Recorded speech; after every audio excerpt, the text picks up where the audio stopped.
This is the Global Podcast Network, where executives and professionals connect, share, and inspire. Stay tuned for the conversations that drive success.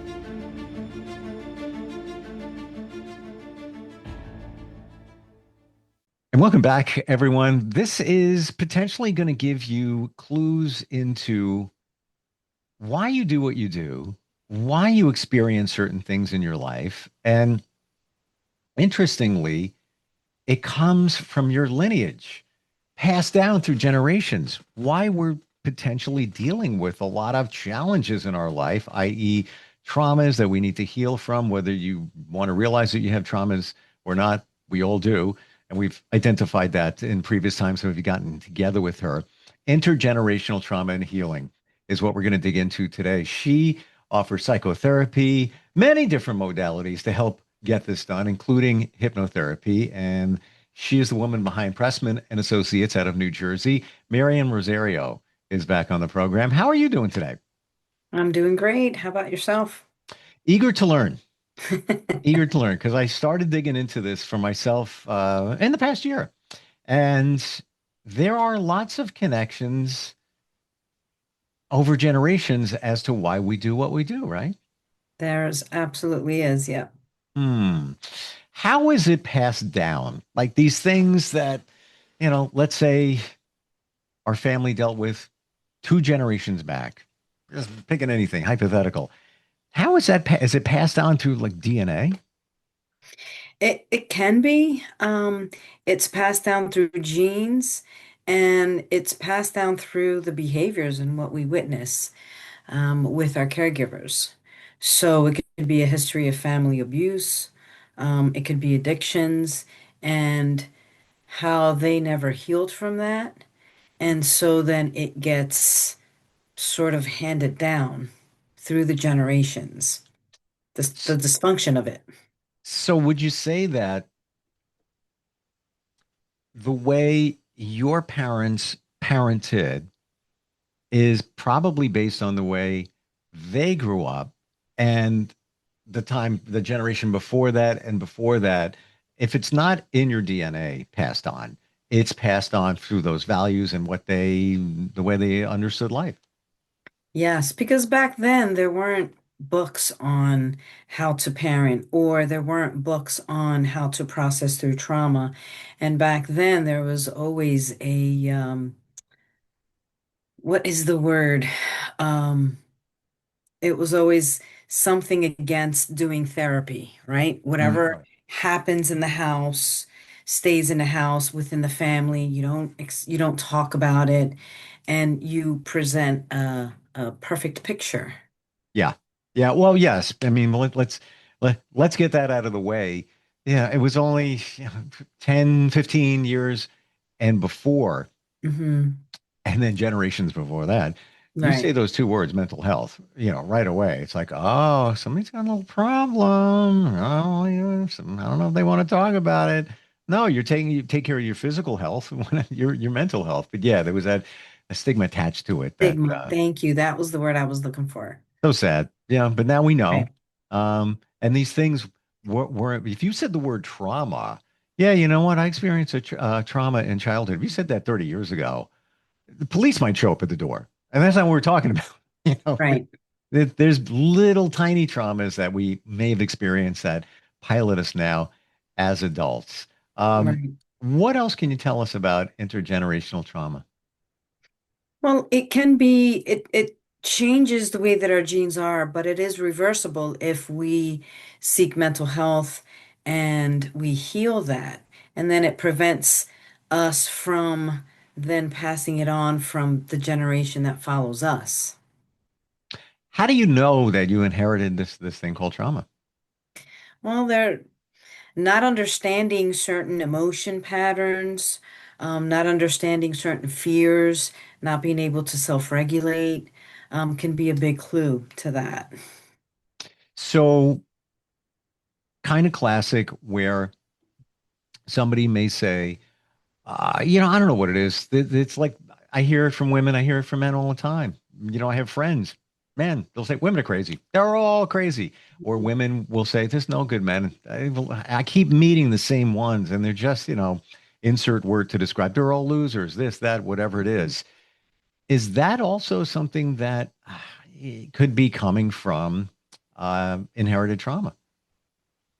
I think so. I believe that if we don't have mentally healthy patterns or we're not emotionally mature or intelligent, it becomes difficult to be a healthy individual. So then we begin to repeat patterns, right? So if the man in the date has a father who was not responsible, who was never around, who didn't really prioritize anything, then it's possible that they're gonna display the same type of behaviors. Hmm. What about things like anxiety? So I look at people, and those I know that have anxiety, like higher levels of it, there's others in their family, mother, siblings that have it. I got to believe maybe even before that. Would that also be intergenerational?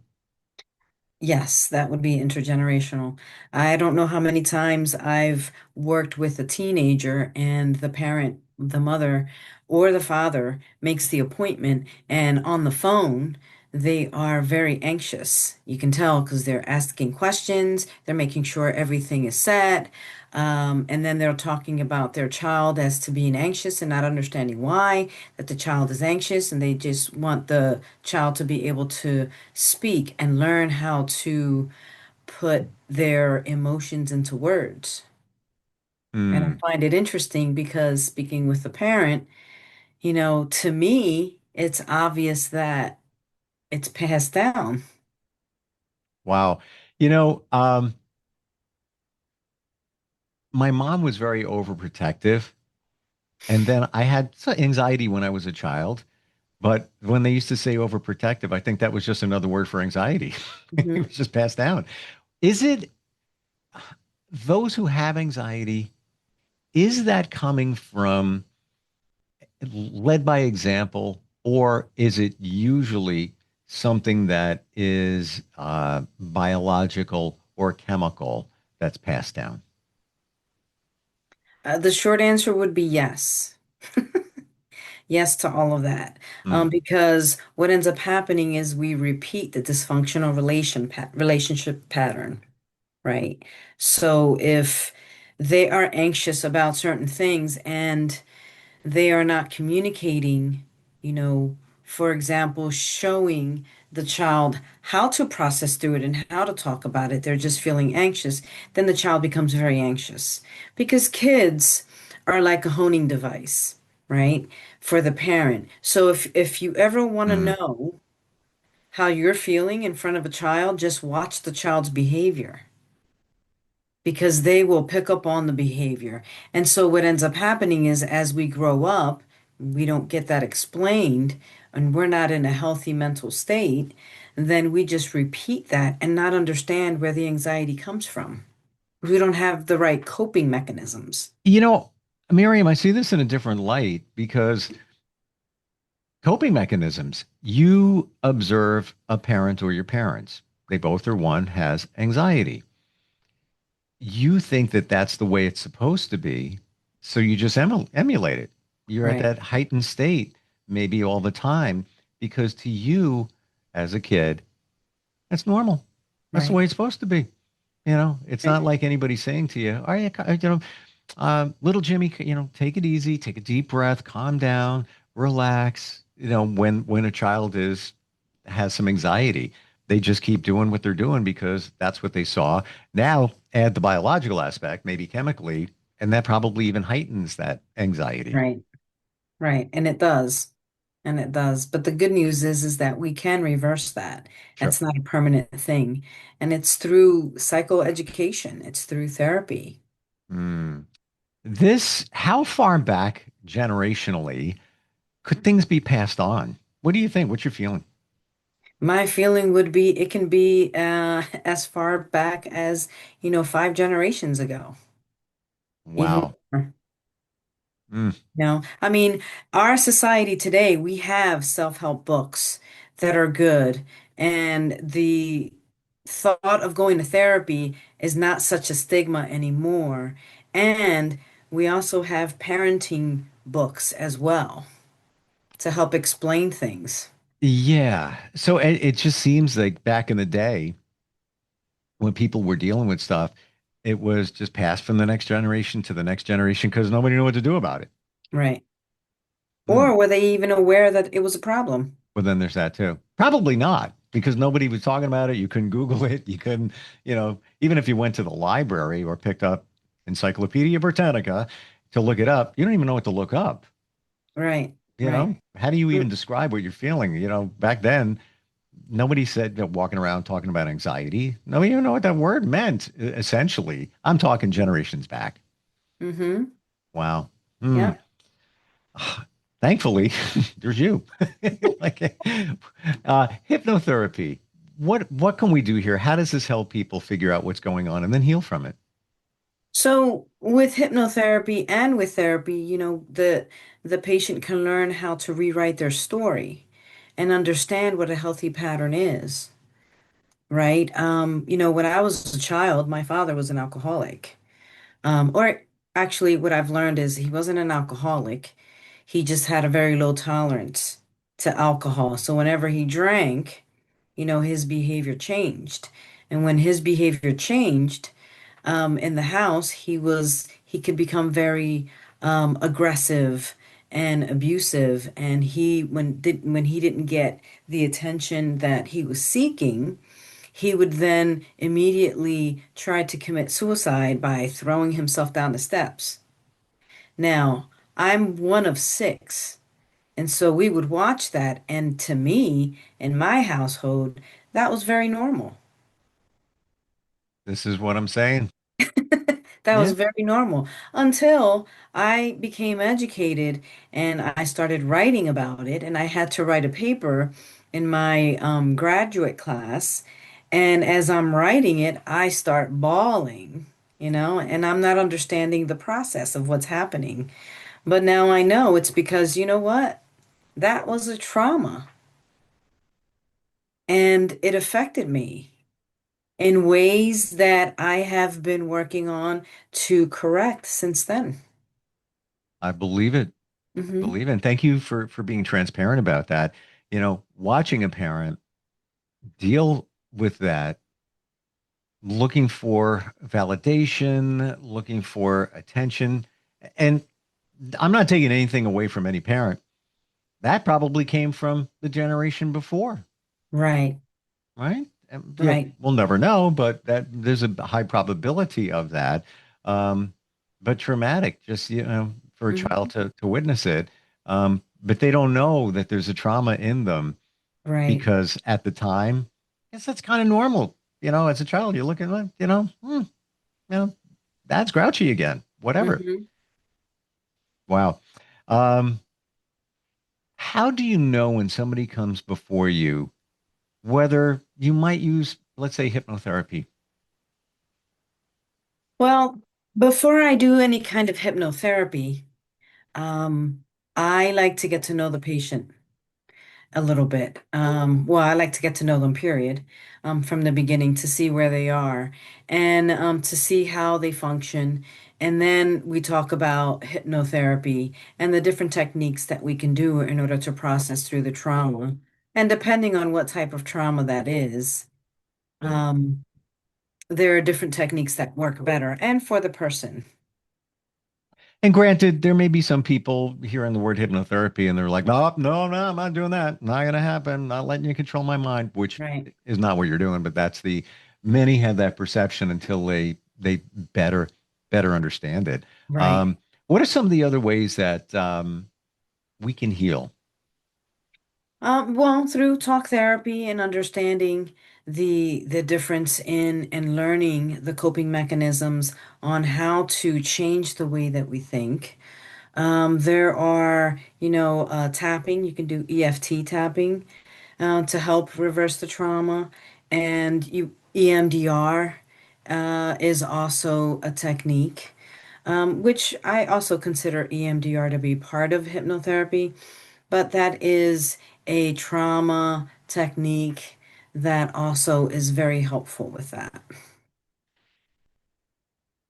I've heard tapping many times and that it can help us um, change a pattern and so much more. Is it really that effective? Yes, Amazing. it is because we have, energetic points in our body, right? So I'm sure you're familiar with the chakras, right? Absolutely. And so those are the center points that we have energetically. And then we have a meridian, it's a meridian portion of energy that is around our body. And this is what the pins, I always forget the name. Well, when you do this therapy, they put a whole bunch of pins on you. I can't. Um, EKG, no. But no, echocardio, no, no, no. I When you can't. say, are they connected to wires and then they analyze you, or No, they just put a bunch of pins on your body in different points. They're different points. like real pins or just Yeah, markers? pressure. They're pressure points. Okay. Oh, I can't. I always forget the name of this therapy. I'm sure that whoever's listening, Acupressure? acupuncture. Yes, Acupuncture. yes. Okay. There are the points. So tapping, you use the points that they use in acupuncture. I never knew that. And, Yes, I honestly, I didn't know tapping was connected to the energy points because anytime I've seen it done, tap on the top of the head, then to the side of your, right, temple, then, lower in the jaw, whatever. I'm trying to remember. But then, even, by your chest, right, there's the chakras aren't there, but I have to believe that call it the energy roadmap, the meridians that travel right, through, I guess right. carry we're interrupting the flow of the energy within those. Right. So what we're doing is we're changing the energy in that pattern, and Wow. it changes our nervous system. So it can change your response from, fight or flight to just being calm and being able to deal with whatever's happening at the moment. So, Yeah. And I guess the impactful part is when you're doing the tapping, you're saying certain things. yes. Yes. So you acknowledge, so the first pattern is you acknowledge what you're feeling, right? Which is interesting because that's metaphorically speaking. When you're in talk therapy, you're acknowledging and you're talking about what it is that you're thinking and what you're feeling. And then the second round that you do for the tapping is you then start speaking about how that's going to change. Like I am feeling this stress, but I am in control, or I Mm. am not alone. And the series that you do, it is an interesting experience. I also work with EFT tapping, and it's interesting because what I do is I do it along with them, and they follow me. No, But I can also feel the calmness from it. in yourself or their calmness. Both. I could see the physical change in them, and I can also feel the calmness in myself. Wow. So to make this even more basic for people to understand, would you say that when you're doing the tapping, it's almost as if, go with me on this for a moment, you're tapping on the door and the door is opening for you to allow those statements that you're saying while you're doing it to sink in, to get in. Right. Yes. Hmm. Because the one of the main reasons why talk therapy works is because we don't always have the words to express what we're feeling. And so we're dealing with the emotion. And when you're talking about it, you hear yourself talking about it. And then you begin to understand and get the words for what you're feeling. And you have the therapist there with you that's also helping and guiding and possibly naming what it is that you're feeling. Well, hmm. Would you And say that that's kind of the same thing as if it's been said, very important to keep a journal and share your thoughts by writing it down Mhm. because now you're confronting it. You're seeing it in front of you. You're basically talking to yourself. But You're being more intentional about when you're writing it down. Yes, and you're also releasing it and you're Yes. using a different part of your brain than speaking it. Releasing it. Thank you for that word. That probably fits a lot of what we're talking about. Releasing this Yes, tension, the things that are within, the the stuff that we're holding based on the traumas that we experienced. right. And I find it amazing that it's so much easier for us to believe negative things as opposed to the positive. Why is that? I I don't understand it.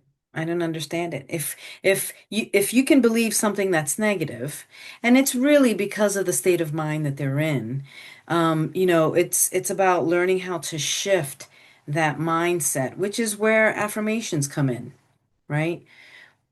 When you hear something over and over and over, and if it's negative, you begin to believe it. And maybe that's the answer. Maybe it's because that's always what we're hearing. That's always what we're listening to.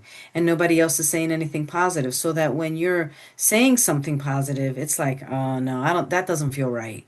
That doesn't feel normal. Because what's normal is what you hear in a negative way. Do you think it's because we're programmed to survive? We're programmed to be safe.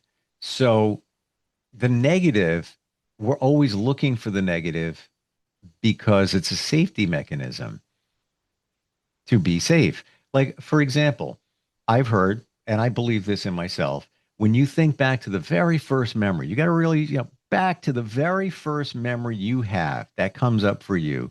More times than not, it's going to be a negative memory in your childhood because it's there to keep you safe. My first one that comes up, I'm 3 years old. I'm waving bye bye. I'm standing on a little radiator, and all of a sudden, I fall, split my head open. My mother goes running down the steps of the apartment, knocking on the door next door. It's a dentist that lived there. She's like, "Oh my God, my son's bleeding," and he says, "I don't know. I'm a dentist. I can't help you." I remember all of that. It's a negative memory, Wow.